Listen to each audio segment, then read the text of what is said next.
Maradona বলেছিলেন, আমার জায়গা যে নিতে পারবে সে আর্জেন্টিনার সেরা খেলোয়াড় হতে পারবে। টেভেজ বলেছিল, যে মেসিকে বুঝে না সে ফুটবল খেলাই বুঝে না।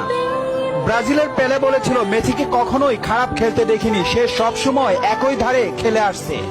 পেপ গার্দিওলা বলেছিলেন, মেসিকে নিয়ে কিছু লিখবেন না, না লিখে ওকে শুধু দেখে যান, কেননা কোনো কোচ বা সিস্টেম তাকে আটকাতে পারে না।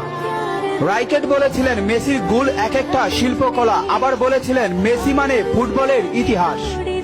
ব্রাজিলের রোনালদো বলেছিলেন, মেসিকে অনেক বেশি কমফিট মনে হয়।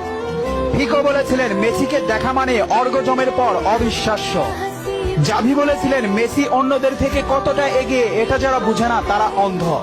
ইনিয়েস্তা বলেছিলেন, মেসি যা পারে অন্যরা তা পারে না, বার্সেলোনা আর কখনোই আরেকটা মেসি পাবে না। ব্রাজিলের রোনালদিনহো বলেছিলেন, আমি একবার বিশ্ব সেরা হয়েছিলাম, কিন্তু তখনও বার্সার সেরা প্লেয়ার হতে পারিনি, কারণ তখন বার্সাতে ছিল মেসি। অরিফ বলেছিলেন, মেসিকে দেখলে সব সময় সতর্ক থাকতে হয়।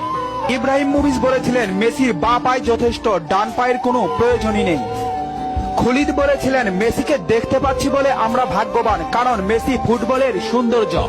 রোমারিও বলেছেন, ও নিউটন আইনস্টাইনের মতো প্রতিনিয়ত নিজেকে ছাপিয়ে যাচ্ছে। আরজি বলেছেন, লিওনেল মেসি বাস্তবে এত নম্র ও ভদ্র, অথচ মাঠে সে একটা আগুনের গোলা।